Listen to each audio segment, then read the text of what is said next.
Hey guys, this is Nick Del Toro from Houston, Texas.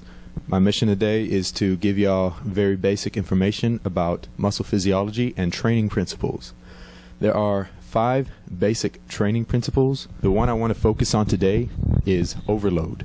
Also, what I want to focus on when you're training on a physiological level are myosin and actin filaments and the whole sliding filament theory. In your biceps, the 2 things responsible for you being able to curl a dumbbell are the myosin and actin filaments.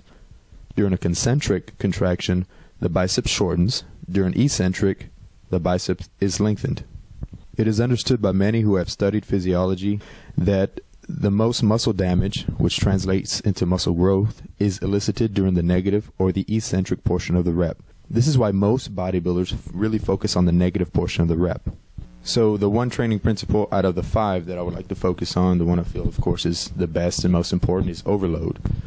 Basically, you just train to failure, you know, and of course if you have a spotter there, you can train past failure with assisted reps and of course negative training where somebody assists you in the rep, and of course you're doing, you know, 3 to 5 negatives. For this arm session, I was doing, I always warm up with push downs. I warm up with about 3 to 4 sets of lighter weight, get an actual good pump before I move on to my working sets, and I'll get about 4 to 5 working sets. My working sets and my exercise choices are all relative to me, how I'm built, exactly what I feel the best in the muscle. After that, I move on to kind of spider curls, I believe they're called, where I really focus on the negative again. I kind of have a more of an explosive contraction, concentric contraction, where I curl the bar up and I have a really slow controlled negative. So for me, this really enhances that pump. It gets me a pump super fast, and of course it's all coming off understanding how that muscle works. So I mean, I would never accentuate the negative that much if I didn't understand exactly what's going on a you know, underneath the skin. From there I moved on to a cable tricep extension. You know, most of y'all know the barbell and dumbbell versions of this where you lay flat on a bench, but this is actually a really cool free motion machine at LA Fitness. From there I kind of superset every set, 4 to 5 sets with a close grip press to really exhaust the tricep as much as possible. Again, the overload principle, to take a set to where it's never been before.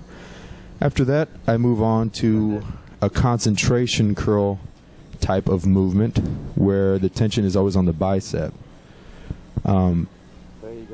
It's still a free motion exercise, and it's a cable version, and it's still emphasizing the negative. So more or less an explosive concentric contraction, and then really take my time on the negative. So, and of course I do 4 to 5 working sets. My reps range from 8 to 15 reps. Usually I pyramid up in weight, and I say pyramid, but I only go up. I don't come down in weight, you know. So once I'm good and warmed up, I keep adding weight until I reach my max weight, and then I get to maybe 2 sets of 8. And there again, I'm going really slow on the negative. Flex up, really slow on the negative. And especially in the arms, it'll induce quite a hellacious pump, which of course is one of the most sought after feelings of all trainers. You know, everyone who works out, they want to get that pump. Of course, I think Arnold kind of made the pump pretty damn popular after what he said in Pumping Iron. So there you have it, folks. This is my understanding of the training principle overload and why the negative or eccentric portion of every rep is the most important. For Fitness RX, this is Nick Del Toro. I'll catch y'all later.